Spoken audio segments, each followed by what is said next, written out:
إن الحمد لله نحمده ونستعينه ونستغفره ونؤمن به ونتوكل عليه ونعوذ بالله من شرور أنفسنا وسيئات أعمالنا من يهده الله فلا مضل له ومن يضلل فلا هادي له وأشهد أن لا إله إلا الله وحده لا شريك له وأشهد أن محمدا عبده ورسوله أرسله بالحق بشيرا ونذيرا اللهم صل على محمد وعلى آل محمد كما صليت على إبراهيم وعلى آل إبراهيم إنك حميد مجيد اللهم بارك على محمد وعلى آل محمد كما باركت على إبراهيم وعلى آل إبراهيم إنك حميد مجيد أما بعد فإن خير الحديث كتاب الله وخير الهدي هدي محمد صلى الله عليه وسلم شر الأمور محدثاتها كل محدثة بدعة كل بدعة ضلالة وكل ضلالة في النار فأعوذ بالله من الشيطان الرجيم يا أيها الذين آمنوا اتقوا الله حق تقاته ولا تموتن إلا وأنتم مسلمون وقال إذن يا أيها الناس اتقوا ربكم الذي خلقكم من نفس واحدة وخلق منها زوجها وبث منهما رجالا كثيرا ونساء واتقوا الله الذي تساءلون به والأرحام إن الله كان عليكم رقيبا وقال إذن يا أيها الذين آمنوا اتقوا الله وقولوا قولا سديدا يصلح لكم أعمالكم ويغفر لكم ذنوبكم ومن يطع الله ورسوله فقد فاز فوزا عظيما அன்பிற்குரிய எல்லாம் அல்ல அல்லாஹ்வின் நல்லடியார்களே, அல்லாஹ்வுடைய மாபெரும் கருணையினால் எல்லாம் அல்ல அல்லாஹ் அவனால் ஒப்புக்கொள்ளப்பட்ட உயர்வான மார்க்கமாக இருக்கக்கூடிய இஸ்லாமிய மார்க்கத்தில் நம்மை எல்லாம் ஆக்கி, அதிலும் குறிப்பாக ஜும்மாவுடைய கடமையை அல்லாஹ்வுடைய தூதர் முஹம்மது ஸல்லல்லாஹு அலைஹி வஸல்லம் அவர்கள் எந்த அடிப்படையில் நடைமுறைப்படுத்த சொன்னார்களோ அந்த அடிப்படையில் நடைமுறைப்படுத்துவதற்காக வேண்டி நாம் எல்லாம் இங்கே கூடியிருக்கிறோம். இந்த சந்தர்ப்பத்திலும் இன்னும் பிற சந்தர்ப்பங்களில் இஸ்லாமிய மார்க்க விளக்கத்தை பெறக்கூடிய நாம் பெறுவதோடு நின்று விடாமல் நிறுத்தி விடாமல் செயல்படுத்தக்கூடிய மக்களாகவும் செயல்படுத்தாத பிற மக்களை செயல்படுத்த தூண்ட வேண்டும் என்ற கோரிக்கையோடு இந்த ஜும்மாவுடைய துவங்குகிறேன். இன்றைக்கு வழங்கப்பட்டுள்ள தலைப்பு ஹல் அரஃப்த கீமத்தல் இன்சான். தலைப்பு ஒரு கேள்வி குறியோடு அமைந்திருக்கக்கூடிய ஒரு தலைப்பு. அதையெல்லாம் நீங்கள் பார்த்திருப்பீர்கள். மனிதனின் மதிப்பு என்று எழுதி டாட் இட்டு வினாவுடைய அந்த அடையாளமிடப்பட்ட தலைப்பை நீங்கள் பார்த்திருப்பீர்கள். அப்ப தலைப்பு அதுதான். மனிதனுடைய மதிப்பை அறிவானா அல்லது மனிதனுடைய மதிப்பு எந்த அளவுக்கு இருக்கிறது என்பதை மனிதனே உணராமல் இந்த உலகத்தில் வாழ்ந்து கொண்டிருக்கிறான். அப்படி உணராத அந்த மக்களுக்கு மத்தியில் உணர்ந்து மனிதனுக்குண்டான அந்த மதிப்புகளை எல்லாம் புரிந்து அல்லாஹ்வோடு இன்னும் ஐக்கியமாகி அல்லாஹ்வுடைய கட்டளைகளை எடுத்து நடக்கக்கூடிய நல்லடியார்களில் ஒருவராக இருக்க வேண்டும் என்பதுதான் இந்த தலைப்பினுடைய நோக்கம். அப்ப மனிதனுடைய மதிப்பு என்பது மிக உயர்ந்த அளவில் அல்லாஹ்வும் அல்லாஹ்வுடைய தூதராலும் வைக்கப்பட்டிருக்கிறது. ஆனா மனிதன் என்ன நினைக்கிறான்னு சொன்னா, அவனுக்கு உண்டான மதிப்பு பொருளாதாரம் தான், வேற ஒண்ணுமே கிடையாது. அதுல முஸ்லிம்களும் அடிமையா கிடக்குறாங்க. பெரிய வேதனை தான். மனிதனுக்கான மதிப்பு பொருளாதாரத்தை தான் தீர்மானிக்குது. பொருளாதாரம் இருந்தா தான் மதிப்பு அப்படின்னு சொல்லி உலகத்தில் உள்ளவர்கள் நினைக்கிறார்கள். ஆனால் ஒரு முஸ்லீம் அப்படி நினைக்க கூடாது. ஒரு முஸ்லிமை பொறுத்த வரைக்கும் எந்த மாதிரியான மதிப்பீடுகளாக இஸ்லாம் வைத்திருக்கிறது, எந்த அளவுக்கு ஒரு மனிதனை உயர்ந்த அளவில் வச்சிருக்கிற அந்த மனிதர்களிலும் இறை விசுவாசிகளுக்கான உயர்வு என்பது தனிச்சிறப்பு. அப்ப பொதுவாக அந்த மனிதன் அப்படிங்கும் போது வெறுமனே இந்த உலகத்துல மனிதனை படைச்சிடல. மனிதனுடைய படைப்புடைய வரலாறு நமக்கு தெரியும். சூரத்து பக்ராவுல அல்லாஹ் சொல்லி காட்டுறான். அப்ப மனிதனுடைய அந்த படைப்பை மதிப்புக்குரியதாக யார்கிட்ட காட்டுறான்னு சொன்னா, அல்லாஹ்விடத்துல மதிப்புக்கும் மரியாதைக்கும் உரியவர்களாக அல்லாஹ்வை எந்த அளவுக்கு போற்றி புகழ வேண்டுமோ, அல்லாஹ்வுக்கு கட்டுப்பட்டு நடக்க வேண்டுமோ, அல்லாஹ்வுக்கு மாறு செய்யாத ஒரு கூட்டம் மலக்கு அப்படிங்கிறது. அந்த கூட்டத்துல தான் நம்முடைய மதிப்பை அங்க என்ன செய்யறான், அல்லாஹ் வளர்க்கிறான். முதல் மனிதராக ஆதம் அலைஹிஸ்ஸலாம் அவர்களுடைய சந்ததிகளை படைக்க போறான் பாருங்க. அதை பற்றி தான் அவர்கள்ட்ட அந்த மதிப்பை உணர்த்துவதற்காக வேண்டி ஒரு விடாவை அல்லாஹ் வந்து கேட்கிறான்.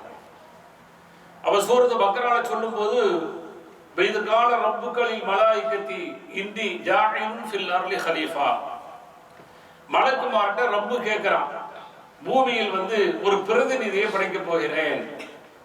அப்ப ஆதம் அவங்களை சார்ந்தவங்களை படைக்க போறேன் அப்படின்னு சொன்ன உடனே அவங்க சொன்னாங்க, அவங்க வந்து ஏதோ முன்னாடி உள்ள சில சம்பவங்களை பார்த்ததன் விளைவாக தெரியல, அல்லாஹ் இன்னி ஜாயிலுக்க அப்படின்னு சொல்லி சொன்ன உடனேயே காலு அத்தஜஅலு ஃபீஹா மன் யுஃப்ஸிது ஃபீஹா வ யஸ்பிகு திமா,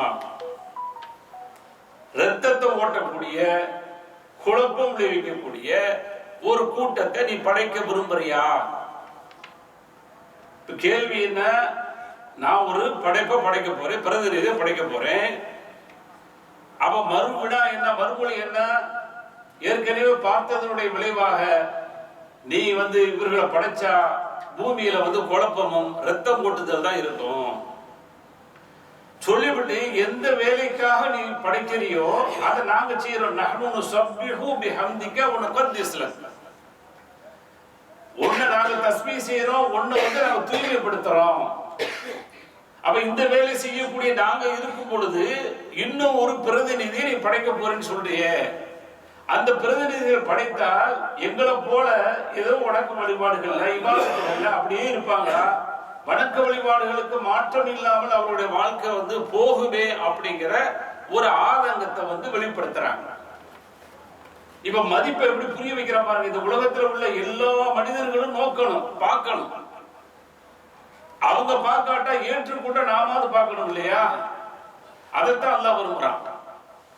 அப்ப அங்க மதிப்பை அல்லாஹ் எப்படி வந்து காட்டுறான் அப்படின்னு சொன்னா, இப்ப நீங்க சொல்லிட்டீங்க இல்லையா, உங்களுடைய கருத்தை சொல்லிட்டீங்க. இப்ப நான் படைக்கக்கூடிய அந்த படைப்பினுடைய அந்த மதிப்பை வந்து உங்கள்கிட்ட காட்ட போறேன் அப்படிங்கிறதுக்கு அல்லாஹ் ஆதம் அலைஹிஸ்ஸலாம் அவர்களுக்கான கல்விகளை கொடுக்கிறான். வஅல்லம ஆதம அஸ்மா குல்லஹா, எல்லாத்துடைய பேர்களையும் அல்லாஹ் வந்து கற்றுக் கொடுத்துட்டான். அவர் எல்லாம் படிச்சுட்டார், அவர் எல்லாம் தெரிஞ்சு வச்சுக்கிட்டார். அப்ப உடனே மலக்குகளை பார்த்து சொல்றான், அம்பி ஊனி பி அஸ்மாஇ ஹாவுலாய், இப்ப இந்த பேர்கள்லாம் இருக்கு இல்லையா, இதையெல்லாம் நீங்க சொல்லுங்க, அறிவீங்கள் என்று சொன்ன உடனேயே அவங்களால சொல்ல தெரியல. ஏன்னா அவங்களுக்கு எது தெரியுமோ அதுதான் தெரியும், கூடுதலாக தெரியாது. அல்லாஹ் எதை படிச்சு கொடுக்கறானோ எதை சொல்லி கொடுக்கறானோ அது மட்டும் தான் தெரியும். அல்லாஹ் எதை செய்ய சொல்றானோ அதை மட்டும் தான் செய்வாங்க, அதுக்கு மாறு செய்ய தெரியாது. ஆனா மனிதன் எல்லாமே செய்வான். படிக்க படிக்க அறிவு வளர வளர அவனுக்கு இன்னொரு பக்கம் வந்து அறிவுக்கு எதிரான ஒரு செயல்களை அவன் கொண்டு போயிட்டே இருப்பான் மனுஷன். இப்ப என்ன செஞ்சாச்சு, மதிப்பை வந்து அங்க காட்டணும். அப்ப இவர்களை அறிவிக்க சொன்ன உடனே இவங்கள்ட்ட இருந்து ரிசல்ட் வரல. அப்ப உடனே ஆதம பார்த்து சொன்ன உடனே ஆதம் அலைஹிஸ்ஸலாம் அவர்கள் உடனே என்ன செய்யறாங்க, அங்க உள்ள எல்லாத்துடைய பேர்களையும் சொல்றாங்க. சொன்ன உடனே காலு சுபஹானக, மலக்குகளா சொல்றாங்க, நீ தூய்மையானவன், லா இல்ம லனா இல்லா மா அல்லம்தனா, எங்களுக்கு எதை நீ அறிவிச்சு தந்தியோ, எங்களுக்கு எதை படிச்சு தந்தியோ அது தவிர எங்களுக்கு ஒண்ணுமே தெரியாத அப்படின்னு சொல்லி அவர்கள் தங்களுடைய பலவீனத்தை வந்து ஒப்புக்கொள்றாங்க. அப்ப மலக்குகளுக்கு மத்தியில பெரிய ஒரு மதிப்புக்குரியவர்களாக மனித சமூகத்தை வந்து அல்லாஹ் எடுத்து காட்டுறான். அதுல முதலாவதாக இருக்கக்கூடிய நம்முடைய தந்தை ஆதம் அலைஹிஸ்ஸலாம் அவர்கள் எடுத்து காட்டுறான். இப்ப எடுத்துக்காட்டி அதோட முடிச்சுக்கணும்ல. இப்ப உங்களை விட ஒருபடி இவர்கள் வந்து அறிவில் வந்து சிறந்தவர்களா இருக்கிறாங்க, கொஞ்சம் கூட இருக்கிறாங்க. நான் ஏதோ ஒரு காரியத்தோடு அவர்களை படைக்கிறேன், அப்ப படைப்புடைய நோக்கம் வேற என்று அந்த மதிப்பை வந்து அங்க காட்டிட்டு, சரி நீங்கள் இப்ப சின்ன அளவுல வந்து ஒரு விவாதங்கள் மாறி நீங்க இன்னும் அந்த படைப்பினத்தை அந்த பிரதிநிதிய ஒரு லேசான குறைவான மதிப்பீடு செஞ்சீங்க இல்லையா, இன்னும் அவருக்கான மதிப்பீடு நான் கூட்டுறேன். இது கொள்ளாளில் மலாய்கத்தி ஸ்துதூலி ஆதம, சுப்ஹானல்லாஹ். பாருங்களேன் இப்படி சொல்றாங்க. மலக்குமார்களை பார்த்து சொன்னா ஆதமுக்கு சஜிதா செய்யுங்கள். சஜிதானே எந்த சஜிதா அப்படிங்கிறது வேறு. அங்க வந்து ஒரு கண்ணியப்படுத்தி சொல்றான், மனிதனுடைய மதிப்பை வந்து உயர்த்தி காட்டுறான். எல்லா வழக்குமார்களும் சஜிதா செய்யறாங்க, இல்லா இப்லீஸ். இப்லீஸை தவிர எல்லாமே செஞ்சாங்க. ஏன்னா இப்லீஸ் ஏறக்குறைய இந்த மனிதனுக்கு கொடுத்த அந்த அறிவு மாதிரி அவனுக்கு சில அறிவுகள்லாம் இருக்கனால அங்க அல்லாவுக்கு எதிரான பேச்சுக்கள், அல்லாவுக்கு எதிரான சிந்தனைகள்லாம் அவனுக்கு லேசா இருந்துச்சு. மலக்குமார்களுக்கு அது இல்லை. ஏன்னா அல்லாஹ் அவர்களுக்கு எதை ஏவனானா அதற்கு மாறே செய்ய மாட்டாங்க. அல்லாஹ் அது செய்வாங்க. ஒரு ஊரை போய் அழிச்சிருவாங்க. ஏன் அழிக்க சொல்றது யாரு? ஊரை உருவாக்கியது ரப்பு தானே. அந்த ரப்பு அழிக்க சொல்றான், அழிச்சிட்டு வர்றதே வேலை. ஒரு உயிர் இந்த உலகத்துல வாழ்ந்துகிட்டு இருக்கு, 50 வயசு ஆகுது, 40 வயசு ஆகுது, 30 வயசு ஆகுது, உயிர் எடுத்துட்டு சொல்றான். ஏன் எடுக்க வைக்கிற? ஒரு 60 வயசு வரைக்கும் வாழட்டுமே, அங்க விதனாவாதம் இல்ல, போய் எடுத்துட்டு போயிட்டே இருப்பாரு.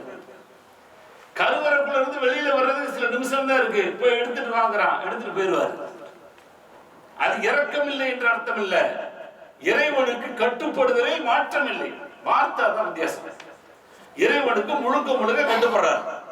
கட்டுப்படக்கூடியவர்களாக மலக்குகள் இருக்கிறாங்க. மாறு செய்ய மாட்டார்கள். ஷைத்தான் உடனே என்ன செஞ்சான்? அங்க மாறு செஞ்சான், இஸ்தக்பர, பெருமை அடிச்சான். இன்னைக்கு எந்த அளவுக்கு சொன்னா, என்ன வந்து நெருப்பிலிருந்து படைச்சிருக்க, இவரை வந்து தீன் என்று சொல்லக்கூடிய மண்ணில களிமண்ல இருந்து படைச்சிருக்க என்றெல்லாம் சொல்லி அங்க வாதம் பண்ணி பெருமை அடித்து ரஜீம் என்று சொல்லி அல்லாஹ்வால் விரட்டப்பட்டவனாக, சபிக்கப்பட்டவனாக அவன் இந்த உலகத்திற்கு அனுப்பப்பட்டிருக்கான். அப்ப ஆதம் அலைஹிஸ்ஸலாம் அவர்கள் அந்த மனித சமூகத்தை படைப்பதற்கு அந்த முன்னாடியே அவர்களுக்கான அந்த மதிப்பீடுகள், அந்த சிறப்புகளை இந்த உலக மக்களுக்கு மட்டுமல்ல மலக்குகளுக்கு மத்தியில் எடுத்துக்காட்டி அவர்களுக்கான உயர்வு இருக்கிறது, மதிப்பு இருக்கிறது என்று சொல்லிதான் அல்லாஹ் இந்த மனித சமூகத்தை படைச்சிருக்கிறான். அப்ப இவ்வளவு பெரிய மதிப்புக்குரியவர்கள் தான் இந்த மனிதர்கள். அவர்களை பத்தி இன்னும் என்ன சொல்றான் அல்லாஹ்? வழக்கது கர்ரம்னா பனி ஆதம் அப்படிங்கிறான். ஆதமுடைய மக்களை சங்கைவான்களாக, கண்ணியமானவர்களாக படைத்திருக்கிறாங்க. மனுஷன் யாருமே கண்ணிய குறைவு இல்லை. நிறத்தால் கண்ணிய குறைவு கிடையாது, ஜாதியால் இல்லை, ஊரால் இல்ல, மொழியால் இல்ல, எதுவாலும் இல்லப்பா. எல்லா வகையிலும் உன்னை வந்து கண்ணியப்படுத்தி வச்சிருக்க, சங்கப்படுத்தி வச்சிருக்கிறேன். உன்னுடைய அறிவுல வேணா நீ வந்து வித்தியாசம் இருக்கலாம், உன்னுடைய ஆற்றல்ல வேணா சில வித்தியாசம் இருக்கலாம். அதை வச்சு இந்த உலகத்துல வந்து நீ பெருமை அடிக்க கூடாது. உனக்குன்னு உள்ள கண்ணியம் இருக்கு இல்லையா, அந்த கண்ணியம் மனிதன் என்று சொன்னாலே யாராக இருந்தாலும் மனிதன் தான். அது அல்லாஹ்வை ஏற்றவர்களாக இருந்தாலும் சரி, அல்லாஹ்வை மறுத்தவர்களாக இருந்தாலும் சரி, மனிதர்களை பொறுத்தவரை கண்ணியவான்களாக, கண்ணியத்திற்குரியவர்களாக அவர்களை நாம் இந்த உலகத்தில் படைச்சிருக்கிறோம் என்று சொல்லி அவர்களுடைய அந்த படைப்பினுடைய அந்த உயர்வை வந்து சொல்லி காட்டுறான். அதனால இந்த உலகத்தில் வாழும் போது இந்த மனிதன் மதிப்பு உணராம தன்னைத்தானே அழித்துக் கொள்றான் இல்லையா, தற்கொலை பண்ணி கொள்றாங்கல்ல, இது அல்லாஹ் விரும்புறானா? இல்ல. அதே மாதிரி சிலர்கள் வந்து மரணத்தை கேட்கிறாங்க பாருங்க, இது அல்லாஹ் விரும்புறானா? இல்ல. உன்னுடைய மதிப்பு தெரியாம இருக்கு. நீ இந்த உலகத்துல வாழும்போது கஷ்ட நஷ்டம் எல்லாம் வரத்தே செய்யும். உலகத்துல வந்து கஷ்டமே இருக்கக்கூடாது, நஷ்டமே இருக்கக்கூடாது, எல்லாமே நல்லதா இருக்கணும், எல்லாமே லாபமா இருக்கணும் அப்படி சொல்லி நினைக்காத. அப்படி நினைச்சா எல்லாவற்றிலும் நன்மை தீமை இருக்கிறதே, அதையெல்லாம் ஏற்ற மனிதன் தனக்கு வரக்கூடிய நல்லது வந்து ஏத்துக்கல மாட்டான். அப்ப அதனால் நீ அங்கேயும் உன்னுடைய கண்ணியத்தை, உன்னுடைய மதிப்பை வந்து உணர்ந்து வாழணும் அப்படின்னு சொல்லி அல்லாஹ்வும் அல்லாஹ்வுடைய தூதரும் எதிர்பார்க்கிறாங்க. அனஸ் இப்னு மாலிக் ரலியல்லாஹு தஆலா அறிவிக்கக்கூடிய செய்தி, உங்களுக்கு ஏதாவது கஷ்டம் ஏற்பட்டு விட்டால் லா யதமன்ன அஹதுக்குமுல் மௌத மின் துர்ரின் அஸாபத்துஹு, உங்களுக்கு ஏதாவது கஷ்டங்கள், சோதனை உங்களுக்கு வந்துருச்சு, ரொம்ப பயங்கரமா இருக்கு அப்படின்னு சொன்னா நீங்கள் மரணத்தை ஆசை கொள்ளாதீர்கள். நான் மூத்தா போயிட்டு நல்லா இருக்குமே அப்படிங்கிறது சிலர் சொல்றாங்க இல்லையா, இது சொல்லவே கூடாதுங்கிறது இஸ்லாம். உன்னுடைய மதிப்பை புரியாம சொல்ற அப்படிங்கிறது இஸ்லாம். உனக்கான மரியாதையை நீ புரியாம சொல்ற. அதே சமயத்தில் உன்னை வந்து ஒரு ஆள் வந்து என்ன செய்யறாரு, நீ செத்து போ அப்படின்னு சொன்னா கோவப்படுறீல. நல்லா வாழ்ந்துட்டு இருக்கும் போது நீ செத்து போடு ஒரு ஆளை பார்த்து சொல்றாரு, நீங்க ஏத்துக்கிறவன சண்டை பிடிப்பான்ல, அடிப்பான்ல, வெட்டி கூட போட்டுருவான்ல. ஆனால் இவன் தனக்குத்தானே அந்த மரணத்தை கேட்கிறான் இல்லையா, நான் மூத்தா போயிருக்கணுமே சொல்லி இப்படி செய்யாதீர்கள். உங்களுடைய மதிப்பு உயர்ந்தது. நீங்கள் இந்த உலகத்தில் எத்தனை ஆண்டுகள் வாழ வேண்டுமோ வாழ்ந்துட்டு போங்க. அதனால அல்லாஹ்வுடைய தூதர் ஸல்லல்லாஹு அலைஹி வஸல்லம் கேட்க சொல்றாங்க, அல்லாஹும்ம அஹ்யினி மா கானத்தில் ஹயாத்து கைரல் லி வ தவஃபனி இதா கானத்தில் வஃபாத்து கைரல் லி. புகாரில் வரக்கூடிய செய்தி. யா அல்லாஹ், நான் இந்த உலகத்தில் வாழ்வது சிறந்ததாக இருந்தால் வாழவே. எவ்வளவு பெரிய வார்த்தை! நாமளா மரணத்தை கேட்க கூடாது, ஆனால் அதை விட ஒரு சிறந்த வார்த்தையை நம்முடைய நபி நமக்கு கற்றுக் கொடுக்கிறாங்க. நான் இந்த உலகத்தில் வாழ்வது சிறந்ததாக இருந்தால் என்ன வாழவை. நான் மரணிப்பது சிறந்ததாக இருந்தால் என்ன மரணிக்க செய்.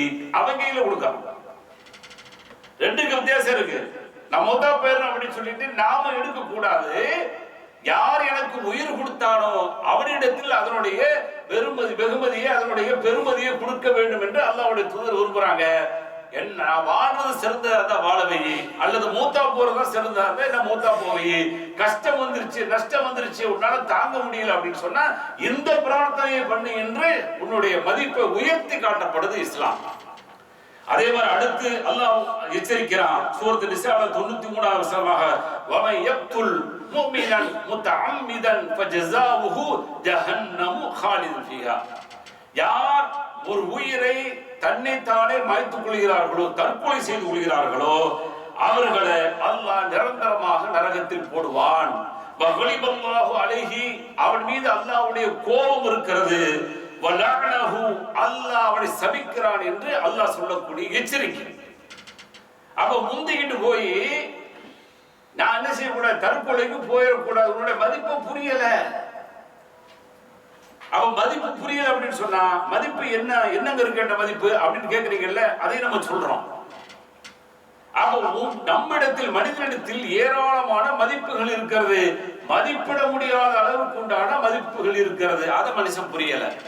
அதனால என்ன செய்யறான், அவனுக்கு ஒரு சின்ன பிரச்சனை, தாங்க முடியாத பிரச்சனை, ஏதாவது ஒரு கஷ்டம் வந்த உடனே தன்னை அழித்துக் கொள்ளக்கூடிய தீர்வை தேடுறான் பாருங்க. இப்படி தேடினால் அவனுக்கு நரகம் இருக்கிறது என்ற எச்சரிக்கையை அல்லாஹ் செய்யறான்.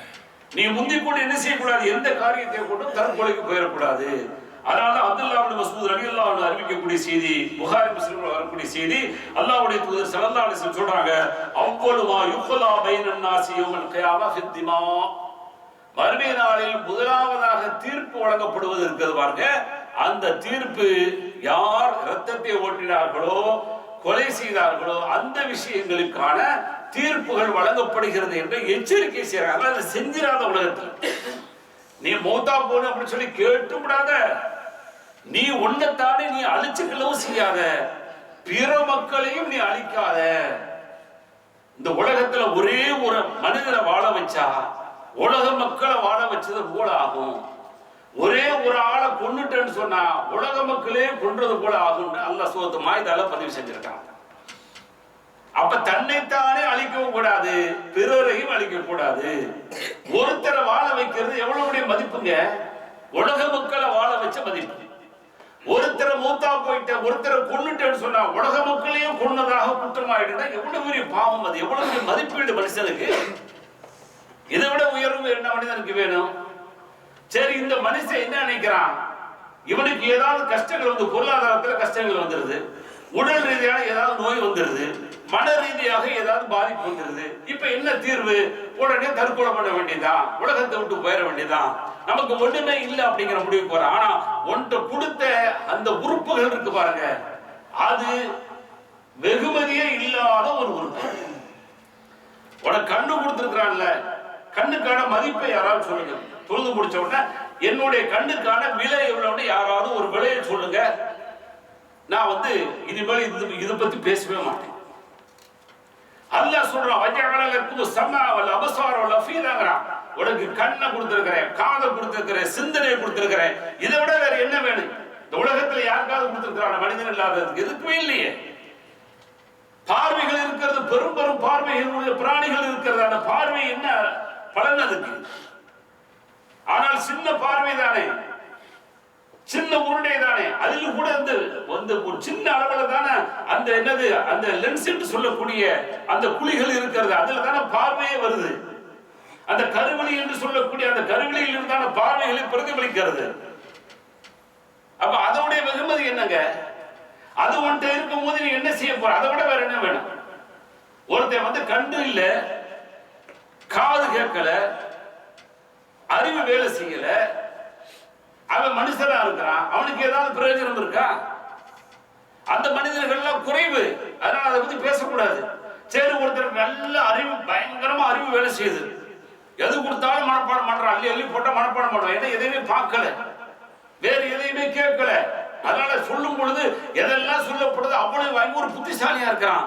ஆனால் அந்த புத்திசாலி கண் இல்லாத காரணத்தினால அவனை வந்து தன்னுடைய வாழ்க்கையை மிக சரியான முறையில அனுபவிக்கக்கூடிய, இன்பங்களா இருந்தாலும் சரி துன்பங்களா இருந்தாலும் சரி, எதையுமே சரியான முறையில் அனுபவிக்கக்கூடிய அந்த அனுபவம் அவனுக்கு ஏற்படுமா?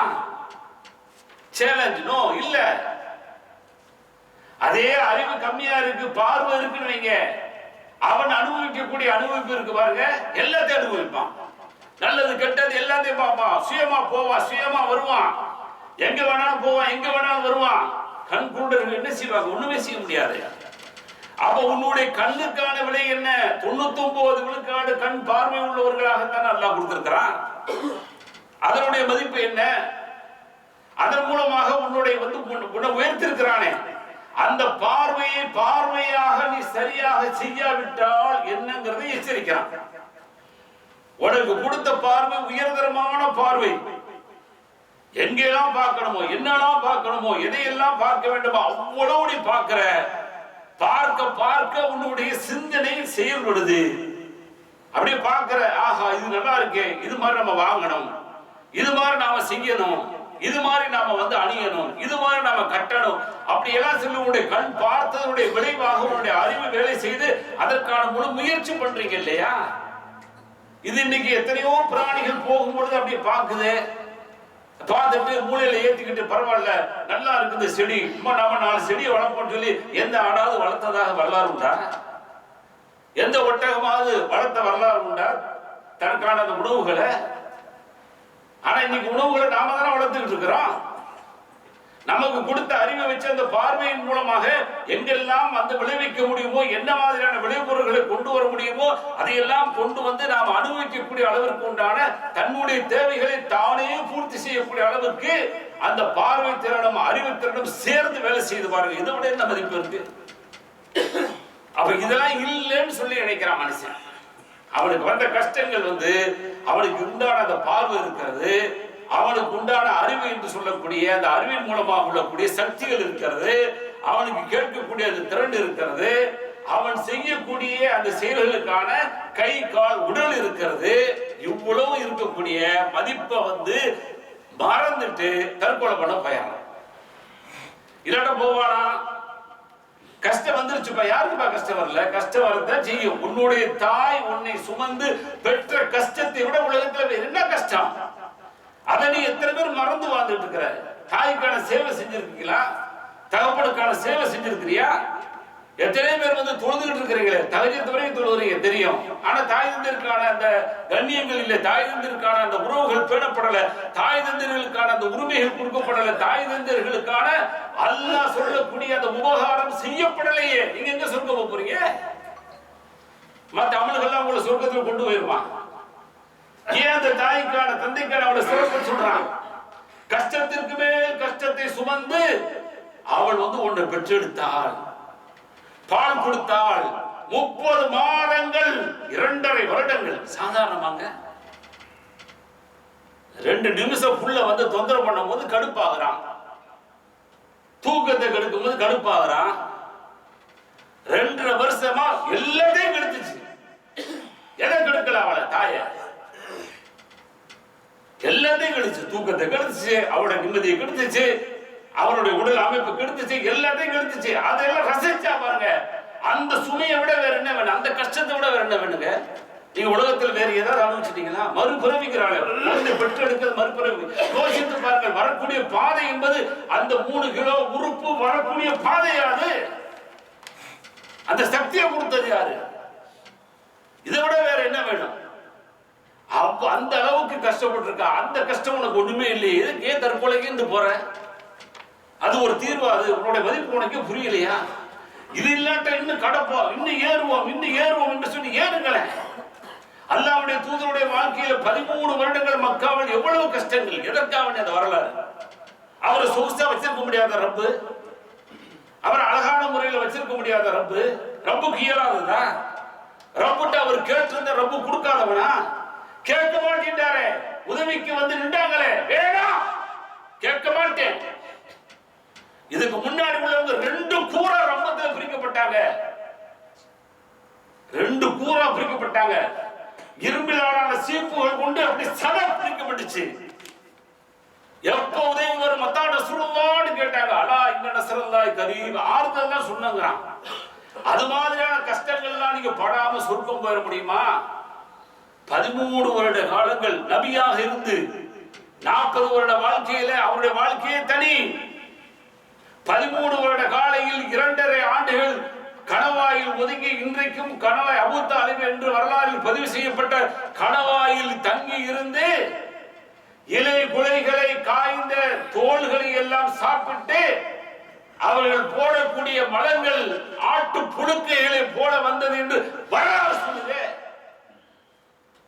அதை விட வேற என்ன கஷ்டம் உலகத்தில்? என்ன கஷ்டம்? நீ தற்கொலை பண்ற அளவுக்கு உனக்கு என்ன கஷ்டம் வந்துருச்சு கேட்கிறேன். அல்லாஹ் சொல்றாரு, அவர்களுக்கு பூமியில் இருக்க இடமில்லை, ஜில்சால் அப்படிங்கிறான். இது அவங்களுக்கு வந்து என்ன செய்யுது? அப்படியே பூமி வந்து ஆட்டம் கண்டுச்சு, வாழ முடியல. ஆனால் அந்த பொறுமையை கடைபிடிச்சாங்க. அல்லாஹ்வுடைய தூதர் ஸல்லல்லாஹு அலைஹி வஸல்லம் அவர்கள் 13 வருடங்கள் இவ்வளவு கஷ்டம். எங்க பிறந்த மண்ணிலங்க, உயர்ந்த குலம் வேற. ஆனால் எதிரிகளை வந்து அங்க வீழ்த்த முடியாத, எதிரிகளை எதிர்கொள்ள முடியாத சூழல். அங்கே சில உயிர்களை வந்து அல்லாஹ்வுக்காக வேண்டி அர்ப்பணித்தது, யாசருடைய குடும்பத்தையே அர்ப்பணிக்கக்கூடிய ஒரு தியாகம். இதெல்லாம் நடந்துச்சு. எப்படி நடந்துச்சு? இதை விட வேற என்ன? எதிரியால கொல்லப்படுறோமா, அது வேறு. ஆனால் நாம் நம்மளே கொள்வது என்பது கூடாது. இஸ்லாம் வந்து வரவேற்கிறோம். உனக்குள்ள மதிப்பை புரிஞ்சுக்க அப்படிங்கிறது. அந்த மதிப்பை புரிஞ்சுட்டா நீ என்ன செய்ய மாட்டேன், மூத்தா போக மாட்டேன். அடுத்த 10 வருட வாழ்க்கை மதீனாவுக்கு போய் ரொம்ப சொகுசா ராஜமுக வாழ்க்கை வாழ்ந்தாரா? இல்லையே. வர்றாரு, ஒரு கிராமத்து வாசி உள்ள வர்றாரு. ஐனக்கும் முஹம்மத். சுப்ஹானல்லாஹ், என்ன கேள்வி? உங்கள முகம்மது யார்? தலைவர் உட்கார்ந்து இருக்காருங்க தோழர்களோடு. உள்ள வர்ற ஆளு கேட்கிறாரு, ஐனக்கும் முஹம்மது, உங்களில் முகம்மது எங்கே, யார் அப்படின்னு கேட்கிறார். மக்களில் மக்களாக இருந்தார். அதான் நம்முடைய தலைவர். இன்னைக்கு சாதாரண ஒரு பொறுப்பு இருந்தாலே அவருக்குன்னு சொல்லி தனி மரியாதை, தனி அந்தஸ்து எல்லாம் வச்சுக்க வேணாம்னு சொல்லல. இல்ல, நம்முடைய தலைவருடைய நிலைமை எங்க இருந்துச்சுன்னு யோசிச்சு பாருங்க. எல்லா முடியும் இருந்தும் அவர் ஏற்கவில்லை. மதீனாவுக்கு போய் போர்க்களத்துக்கு மேல போர்க்களத்தை சந்திச்சு அங்கேயும் பல உயிர்களை தியாகம் செய்து அப்படித்தான் அவருடைய வாழ்க்கை போய் ஏழ்மையாகவே இருந்து அவர்கள் மரணித்திருக்கிறார்களே. அவங்க யாருமே என்ன செய்யல, தற்கொலைக்கு போகலையே. அவ்வளவு பெரிய தோழர்களை உருவாக்கினார்கள். லட்சத்துக்கு மேற்பட்ட தோழர்கள் இறக்கும் பொழுது உருவாக்கப்பட்டுச்சே. அவர்கள் எல்லாம் அவர்களுடைய மதிப்பீடுகளை புரிஞ்சாங்க. முன்னாடி வாழ்ந்த அறியாமை காலம், ஐயாமில் ஜாஹிலியா, மோசம், இஸ்லாம் தான் நல்லது என்று சொல்லி இஸ்லாத்தை முழுமையாக வாழ்ந்தாங்க பாருங்க. அந்த வாழ்க்கைக்கு வாங்க, அதான் மதிப்பு தரும். அது போக எதற்கு எடுத்தாலும் மனிதனை வந்து இஸ்லாம் கொல்ல சொல்லுதான். கொல்லும் பொழுது கூட ஒரு உயிரை வந்து எடுக்கலாம். உயிரை வந்து என்ன செய்யலாம், ஒருத்த பறிச்சிடறான் அப்படின்னு சொன்னா அரசு வந்து என்ன செய்யலாம், உயிருக்கு உயிர் வந்து பழிக்கு பழி வாங்கலாம். அந்த குடும்பத்தார்கள் ஏற்றுக்கொண்டால். அதே மாதிரி ஒருத்தர் விபச்சாரம் செய்து விட்டால், திருமணம் முடித்தவராக இருந்தால் அவருடைய உயிரையும் எடுக்க சொல்லுது. இதான் வந்து ரொம்ப கவனமாக இருக்க சொல்லுது இஸ்லாம். இங்க எடுப்புல எடுக்க சொல்ல பாருங்க. அங்கேயும் மதிப்பீடு கொடுக்குதுங்க. எப்படி கொடுக்குது? இப்ப என்னுடைய குடும்பத்தார்ல ஒரு குடும்பத்தார் வந்து மூத்தாக்கிட்டாங்க. அல்ல 2 சான்ஸ் தர்றான். ஒண்ணு, நீ பழிக்கு பழி வாங்கிடு. நீ இங்க ஒண்ணு வாங்கியாச்சுல, அங்க ஒண்ணு நீ வாங்கிக்க, பிரச்சனை இல்லை. ஆனா அதை விட இன்னொன்னு உனக்கு தர ஆப்ஷன், மன்னிச்சா சிறந்தது. அதுக்கு ஏதாவது ஒரு பழைய தொகை வாங்கிக்கிறியா, ஒரு தண்ட பரிகாரமாக அமௌண்ட் வாங்கிக்கிறியா, பிரச்சனை இல்லை. இஸ்லாம் எவ்வளவு ஆப்ஷன் தருது? எடுத்தோடனே கொன்றுன்னு சொல்லல, அந்த இதை கொடுக்கிறது அடுத்து கொடுத்த. அதனாலதான் 38 கோடியை செலவழித்து கேரளாக்காரர்கள் ஒரு மனிதனை சவுதியிலிருந்து காப்பாற்றி கொண்டு போனாங்க. ஒரு மனிதனுடைய விலை 38 கோடி. கொடுக்க முடிஞ்சுச்சுல? காலம் கடந்து போயிருச்சா? வருடங்கள் கூட கிடக்கவில்லையே. எப்படி கொடுக்க முடிஞ்சு? ஏன் கொடுத்தாங்க? அப்ப மனிதனுடைய அந்த உடல் இருக்கிறதே, அவனுடைய மதிப்பீடு அவனையே புரியாம என்ன செய்ய வாழ்ந்துட்டு இருக்கிறான். அங்கேயும் இஸ்லாம் வந்து என்ன செய்யுது, அழகான முறையில நீங்கள் பழிக்கு பழி வாங்குவதை விட மன்னிப்பது சிறந்தது. சரி, விபச்சாரம் பண்ணிட்டான். ராமதியா குலத்தை சார்ந்த ஒரு பெண் வர்றாங்க, அப்துல்லா புர்தா ரலியல்லாஹு அறிவிக்கக்கூடிய செய்தி. அவங்க வர்றாங்க, வந்துட்டு சொல்றாங்க, இன்னைக்கு அது சரி தூ ஃபதஹிர்னி சுப்ஹானல்லாஹ். அல்லாஹ்வுடைய தூதர் வர்றாங்க, நான் விபச்சாரம் பண்ணிட்டேன், அல்லாஹ்வுடைய தூதரை சுத்தம் பண்ணுங்கள். இந்த சமூகம், இந்த சமூகம் இப்ப வர்றாங்க. இது தற்கொலை இல்லை, இது பரிகாரம், தண்டனை, இந்த உலகத்திற்கான குற்றவியல் தண்டனை. ஃபதஹிர்னி, என்ன சுத்தப்படுத்துங்க. வைன்னஹு ரத்தஹா, அல்லாஹ்வுடைய தூதர் அப்படி திருப்பி விடுறாங்க, வேண்டாம் அப்படிங்கிற மாதிரி திருப்புறாங்க. ஃபலமா கனல் கத், மறுநாளும் வர்றாங்க. காலத் யா ரசூலல்லாஹ் லிம தருதுனி, என்ன ஏன் இப்படி திருப்பி அனுப்புறீங்க அப்படின்னு சொல்லிவிட்டு மாயிஸ் என்ற நபி தோழரை அல்லாஹ்வுடைய தூதர் இப்படிதான் அனுப்புறாங்க. அவர் அனுப்புற மாதிரி என்ன செய்கிற மாதிரி தெரியுது. நல்லா தெரியும், கல்லால் அடிச்சு கொல்ல போறாங்கன்னு தெரியும். அந்த தண்டனையை கேட்டுதான் வந்து திரும்ப திரும்ப வந்து கேட்கிறாங்க. கேட்டுவிட்டு ஒரு சான்று சொல்றாங்க, அல்லாஹ்வின் மீது ஆணையாக வயிற்றுல குழந்தையோடு இருக்கிறேன், சாட்சி, விபச்சார குழந்தை. உடனே சொன்னாங்க, போய் குழந்தைய பெற்று எடுத்துட்டு வா. பெற்று எடுத்துட்டு கொண்டு வந்தாச்சு. அன்னைக்கு வந்து இல்ல நான் தான். இப்ப என்ன தண்டனை கொடுத்துருங்க. எவ்வளவு சான்ஸ் தராங்க பாருங்க. இல்ல, குழந்தைய யார் பராமரிக்கிறது, பால் கொடுக்கறது யார்? போய் பால் கொடுத்து பால் குடிலாம் மரக்கடிச்சு கூட்டிடுவாங்க. திருப்பறாங்க. சான்ஸ் பாருங்க எப்படி எல்லாம் கிடைக்குது. நம்ம ஆளு கேப் கிடைக்காதான் பாக்குறோம். இடைவெளி கிடைச்சா அதுல இருந்து எஸ்கேப் ஆகிறதுக்கு என்னன்னா முயற்சின்னு சொல்லி பாக்குறா பாருங்க. ஆனால் அந்த சமூகம் இந்த உலகத்தினுடைய வாழ்க்கையை அற்பமா நினைச்சு மறுமையில போய் நம்முடைய மதிப்பு மதிப்பா இருக்குங்கிறத புரிஞ்சாங்க. ஏன்னா இந்த உலகத்துல மட்டும் மதிப்பா வாழக்கூடாது இல்லையா, மறுமையிலே போய் மதிப்புக்குரியவர்களாக வாழணும், சொர்க்கத்துக்குரியவர்களாக வாழணும். திரும்ப அனுப்பணும் போறாங்க, பால் குடி மரக்கடிக்கிறாங்க. மரக்கடிச்சிட்டு அப்படியே அந்த குழந்தையை கொண்டு வந்து அல்லாஹ்வுடைய தூதர் முன்னாடி ஒரு ரொட்டி துண்டோ அல்லது பிஸ்கட் ஏதோ கையில கொடுக்குறாங்க. அந்த குழந்தை அப்படியே சாப்பிட்டுக்கிட்டு அப்படியே அல்லாஹ்வுடைய தூதருக்கு முன்னாடி போன உடனே அல்லாஹ்வுடைய தூதர் அவர்களே, அந்த ஹாமிதியா குலத்தை சார்ந்த பெண் வந்து இல்லையா, மழை நடந்துச்சுல, இந்த குழந்தை முடிஞ்சு போச்சு. இனி இந்த குழந்தைய தாய் தான் பார்க்கணுங்கிற அவசியம் இல்லை, அதுவே எது கொடுத்தாலும் என்ன செய்ய சாப்பிட்டுக்கிறோம். இப்ப என்ன தூய்மைப்படுத்துங்கள். சும்மா அமரபிஹா ஃபஹுஃபிரலஹா இலா சத்ரிஹா, நெஞ்சு வரை குழி தோண்டப்பட்டு அதுல வந்து அவங்க வந்து இறக்கப்பட்டார்கள். அதாவது உள்ள இறங்கினாங்க. அமரன் நாச ஃபரஜபூஹா, மனிதர்களுக்கு ஏவினார்கள், கல்லெறியும்படி ஏவினார்கள். அங்க இறக்கமே கிடையாது, முடிஞ்சு போச்சு. இறை சட்டம் எதுக்கு சொல்ல வரேன்னா, ஒரு இறை சட்டம், கல் எறிந்து கொள்ளலாம் அப்படிங்கிற ஒரு சட்டம், அதை கூட உடனே அல்லாஹ்வுடைய தூதர் செய்யல. ஏன்னா மனிதனுடைய உயிர் வந்து மதிப்புக்குள்ளது அப்படிங்கிறத புரிஞ்சு அவர்கள் என்ன செஞ்சாங்க, அந்த முடிவை எடுத்தாங்க அப்படிங்கிற செய்தியை தான் நாம வந்து இதுல இருந்து புரியணும். அப்ப என்ன செய்ய, கல் வந்து எரியப்படுது. அப்ப இப்படி எரிஞ்சுக்கிட்டு இருக்கும் போது காலித் இப்னு வலீத் அப்படிங்கிறவங்க என்ன செய்யறாங்கன்னா, ஒரு கல்லை எடுத்து அவங்களுடைய தலையில எறிகிறாங்க. அப்படி எரிஞ்ச உடனே ஃபதனல்லஹ அத்தமு அலா வஜி காலிதின் ஃபஸப்பஹா, அப்படி அடிச்ச உடனே ரத்த பீரிட்டு ஒரு சுட்டு வந்து அவருடைய மேல விழுகுது.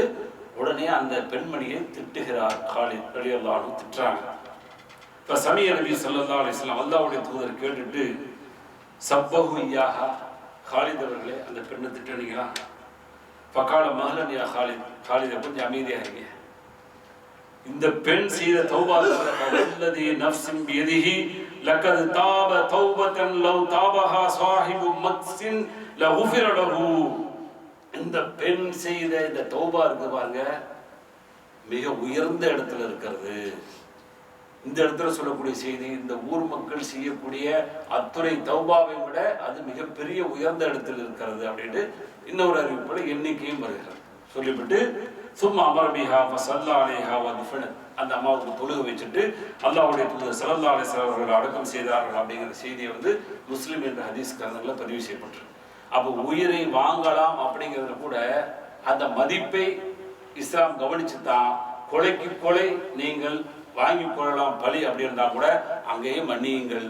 விபச்சாரத்திற்கான குற்றம் வருகின்ற பொழுது அதை தீர ஆராய்ந்து அதையும் முறைப்படி செய்யுங்கள் என்று மனிதனுடைய மதிப்பை இந்த உலகத்தில் உயர்த்தி காட்டியிருக்கிறது. அவர்கள் புரிகிறார்கள் இல்லையோ, நாம் புரிந்திருக்கிறோம். அல்லாஹ்வை இன்னும் அதிகம் நெருங்குவோம், அல்லாஹ்வை புரிந்து வாழ்வோம், இறையச்சத்தோடு வாழ்வோம். எல்லாம் அல்லாஹ் அப்படிப்பட்ட நன்மக்களாக உங்களையும் என்னையும் ஆக்கியருள்வானாக. வாஹிர் தாவானா அல்ஹம்துலில்லாஹி ரப்பில் ஆலமீன்.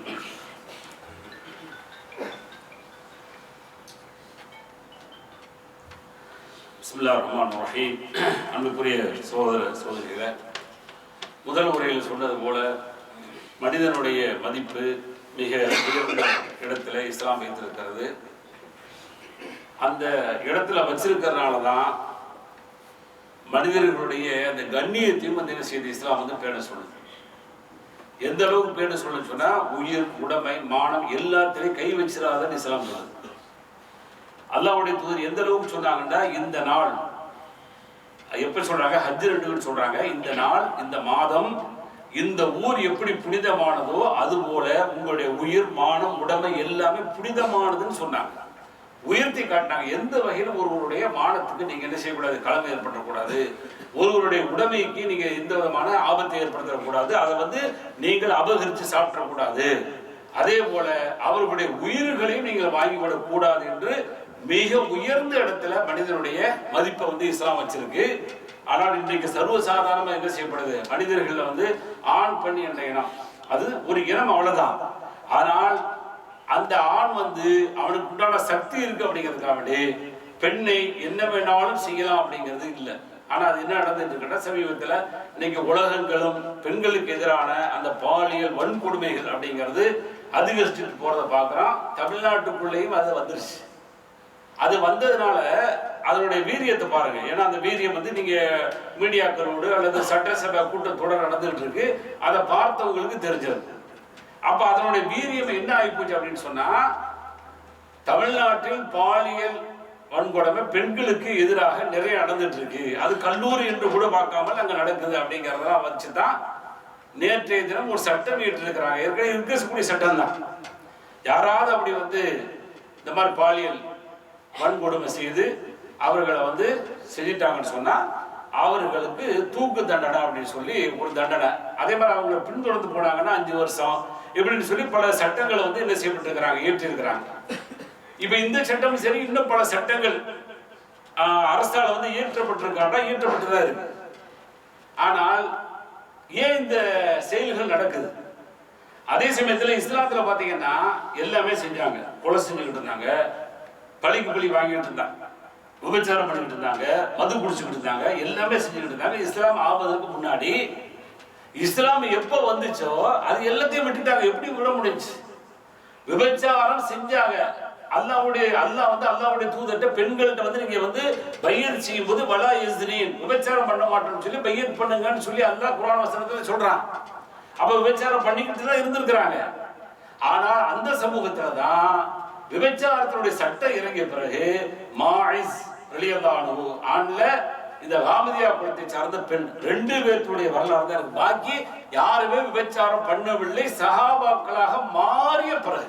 சுப்ஹானல்லாஹ். அப்ப அது எப்படி மாற்ற முடிஞ்சுன்னா, மறுமைக்கான ஒரு வாழ்க்கை அப்படிங்கறத அவங்கள மாற்ற முடிஞ்சு. அதே சமயத்துல இந்த உலகத்தினுடைய சட்டங்கள் மாற்றுமான்னு சொன்னா மாற்றும். சட்டம் சட்டமாக இருக்கணும்.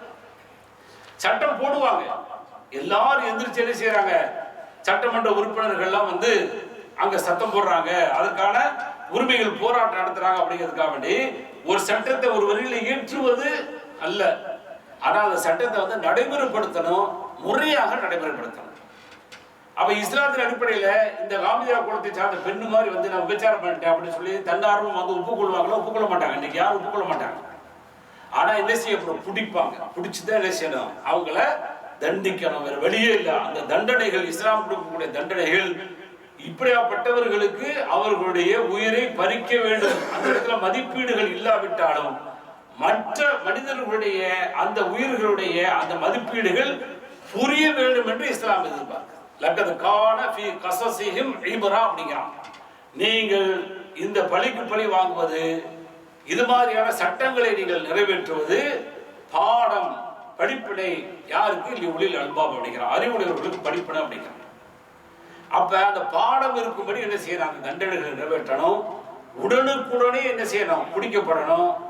விசாரணையை வேகமாக செய்யணும். ஆனா விசாரணை அப்படியே நடக்குதாட்டா? எத்தனையோ வருஷத்துக்கு முன்னாடி உள்ள அந்த விபச்சார கேஸுகள், இது மாதிரி பாலியல் தொந்தரவு பண்ண கேஸுகள்லாம் பல மாதங்கள் பல வருடங்கள் தாண்டி ஓடிட்டு இருக்கும் போது அந்தந்த துறையில் உள்ள அதிகாரிகள் மாறிடுவாங்க. யார் புடிச்சிட்டு வந்தாரோ அவர் இருக்க மாட்டாரு. அதுக்கு இதுக்கு சம்மந்தம் இருக்காது. அப்ப இந்த கேஸை யார் எடுத்து நடத்துறாங்களோ அந்த நீதிபதி அந்த வக்கீல் இருப்பானே இருக்க மாட்டாங்க. இப்படி பாத்தீங்கன்னா அந்த துறை சார்ந்தவங்க பூரா மாற்றப்பட்டுக்கிட்டே இருப்பாங்க. அப்ப அந்த கேஸ் என்ன செய்யணும்? இழுக்கடிக்கப்பட்டுட்டே இருக்கும். அப்ப யார் எடுக்கிறாங்களோ அவங்க இருக்கக்கூடிய அந்த காலங்கள்ல எவ்வளவு விரைவாக அந்த சட்டத்தை இயற்றி அதற்கான அந்த நடவடிக்கை எடுக்கிறாங்க. எடுத்துட்டாங்கன்னா அடுத்து ஒரு பெண் பக்கத்துல போறதுக்கு பயப்படுவாங்க. ஏன்னா அடுத்து வாழ முடியாது, நமக்கு மரண தண்டனை, நம்மளை கொன்றுவாங்க அப்படின்னு சொல்லி பயந்தான்னு சொன்னா இது மக்களுக்கு தெரிகிற மாதிரி செய்யணும். இன்னைக்கெல்லாம் மீடியா வந்துருச்சு. இது மாதிரி இந்த பெண்ணை செஞ்சதுனால, இந்த கல்லூரி மாணவி செஞ்சதுனால, அல்லது இந்த ஊர்ல உள்ள இந்த பெண்ணை இப்படி செஞ்சதுனால இவருக்கான தண்டனை இன்றைக்கு மரண தண்டனை சொல்லி நல்ல பெரிய செய்தியா, தலைப்புச் செய்தியா நல்ல பெரிய எழுத்துல போட்டு விட்டீங்கன்னா பார்த்துட்டு அதை பார்க்க போய் தொடரும் போது அந்த போட்டு பெரிய எழுத்துல ஓடிச்சு பாருங்க தலைப்புச் செய்தி. அதை பார்த்தாலும் உனக்கு பயம். திருடும் அப்படித்தானுங்க. போய் திருடும் போது கையை வெட்டுறது பார்க்கறான்னு வைங்களேன். அடுத்து போய் திருட போகும்போது ஏன் இந்த கையே இருக்காதே, இந்த திருட்டு பொருளை வச்சு என்ன செய்ய ஓடி வந்துடுவான்ல. அப்ப இஸ்லாம் சொல்லக்கூடிய சட்டத்தை மக்கள் முன்னாடி செஞ்சு காட்டணும், விரைவாகவும் செய்யணும். அப்படி செஞ்சுச்சுன்னு சொன்னா அந்த அரசு அது உண்மையிலேயே சரியாக இருக்கும். ஏன்னா நம்ம எல்லாம் ஆச்சரியப்படலாம், பரவாயில்ல இஸ்லாமிய சட்டத்தை கொடுத்துட்டாங்க அப்படின்னு சொல்லி யாரும் புலங்காயுதம் அடைய வேண்டியதில்லை. அது சட்டமாக இயற்றப்பட்டு அது சரியான முறையாக செஞ்சாங்க அப்படின்னு சொன்னா அது பலன் தரக்கூடியதாக இருக்கும். எல்லாம் அல்லாஹ் குறிப்பாக மனிதனுடைய அந்த மதிப்பை உணர்ந்து, குறிப்பாக நம்முடைய பெண் மக்களை எந்த அளவுக்கு மிக பாதுகாப்பாக போர்த்தி வளர்க்க முடியுமோ அப்படியாப்பட்ட ஒரு மோசமான ஒரு காலத்துல இருக்கிறங்கிற ஒரு எச்சரிக்கையும் ஒரு பயமும் இந்த நேரத்தில் உங்களுக்கு சொல்றதுக்கு தான் இந்த செய்தியை எடுத்தேன். அதனால நாம இங்க இருக்கிறோம், நம்ம புள்ள படிக்குது போகுது, காலேஜுக்கெல்லாம் போக வேணாங்கிற கருத்துல உள்ளவனே இல்லை காலேஜுக்கெல்லாம் அனுப்புங்க. ஏன்னா எதுவுமே முறையாக அனுப்புங்க, செக்யூரிட்டி அனுப்புங்க, பாதுகாப்பா அனுப்புங்க. உங்களுடைய பெண் பிள்ளையாக உங்கள்கிட்ட திரும்ப வருதா அப்படிங்கிறத பாருங்க. இன்னைக்கு எல்லாம் இன்னைக்கு அவர்களுக்கு அப்படியே என்ன செய்யப்பட்டு அவிழ்த்து விடப்பட்டு எல்லா பக்கமும் அவர்களை தீமைகள் சூழ்ந்து இருக்கிறது. அதனால் நீங்கள் ரொம்ப கவனமாக இருக்கணும். இங்கே வாழக்கூடியவர்கள் அங்கே உங்களுடைய பெண் மக்களை விட்டு வச்சிருக்கிறீங்க அப்படின்னு சொன்னா அதை ரொம்ப பொறுப்போடு பார்க்கணும். வயது வரம்பு இல்லை, 5 வயசு பெண்ணு தானேங்கிறது இல்லை. அதையும் இன்னைக்கு மோசமான முறையில 60 வயசு கிழவனா இருந்தாலும் என்ன செய்யறான், தப்பான முறையில் செய்யறான். ஆந்திராவில் கேள்விப்பட்டிருப்பீங்க இல்லையா? இங்க இருந்து போனவங்க ஆந்திராவில் தன்னுடைய மாமனார் ஒரே குத்திட்டான். ஏன்னா தன்னுடைய மகளை தன்னுடைய பாட்டை தான் விட்டு இருந்தான், பாட்டவே கெடுத்து விட்டான். அப்ப என்ன இருக்கு யோசிச்சு பாருங்க. என்ன மாதிரியான காலத்துல சொல்றதுக்கே நமக்கு பயமாவும் இருக்கு, ஒரு மாதிரியா நடுங்குது. அப்ப பெண் மக்களுங்கிறது அது வயது வரம்பு கிடையாது. 5 இல்ல 50 இல்ல 100 கிடையாது. எந்த வயசா இருந்தாலும் அவர்களுக்கு அந்த காமம் என்று வரக்கூடிய அந்த வெறி, அந்த நாயுடைய அந்த குணம் இருக்கிறதே, அது பெண்களுக்கான பாதுகாப்பு இல்லை, பெண் பிள்ளைகளுக்கான பாதுகாப்பு இல்லை அப்படிங்கிறத புரிஞ்சுட்டு ரொம்ப கவனமாக நம்முடைய பெண் பிள்ளைகளை வளர்ப்பதற்கு முயற்சி செய்வோம். அப்படியாப்பட்ட வாய்ப்பை, அப்படியாப்பட்ட பாதுகாப்பை அல்லாஹ் இடத்துல அதிக கேட்டு அல்லாஹ் நம்முடைய சமூகத்தில் உண்டான பெண் மக்களுக்கான பாதுகாப்புகளை தருவானாக. வாஹ் தாவானா அல்ஹம்துலில்லாஹி ரப்பில் ஆலமீன். அஸ்ஸலாமு அலைக்கும் வரஹ்மத்துல்லாஹி